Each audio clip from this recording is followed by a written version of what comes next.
Dans la situation où je suis comme ça, tu me dirais Lucien Pouilleux, mais il y a 1 an et demi, j'avais une femme, j'avais encore mon enfant, j'avais ma maison, j'avais mon travail, et il s'est passé qu'un jour, je rentrais du travail à l'improviste, parce que le patron m'avait lâché un peu plus tôt, et je rentre dans la maison, je rentre dans ma chambre, et il se passe que je vois ma femme avec mon meilleur ami au lit. Vous aurez compris qu'est-ce qu'il faisait. Et là, sincèrement, j'ai eu un choc. Et là, ça a pété. Ça a pété, il y a eu une grosse altercation avec mon ex-meilleur ami. Dans tout ça, mon ex-femme a appelé les flics. Donc je l'ai un peu malmené, je l'ai pas frappé, mais je lui ai fait un peu violence parce que j'étais dans l'incompréhension.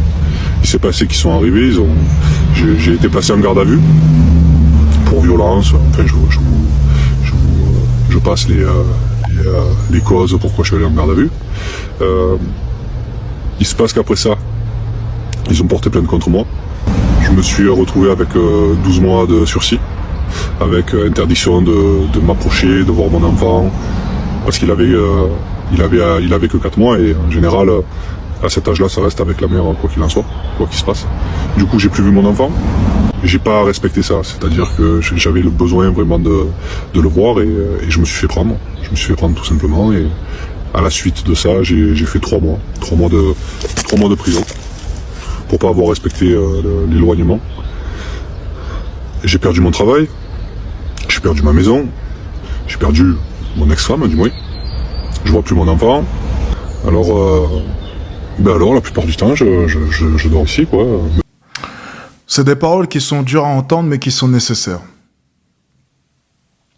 Je répète, c'est des paroles qui sont dures à entendre, mais c'est nécessaire.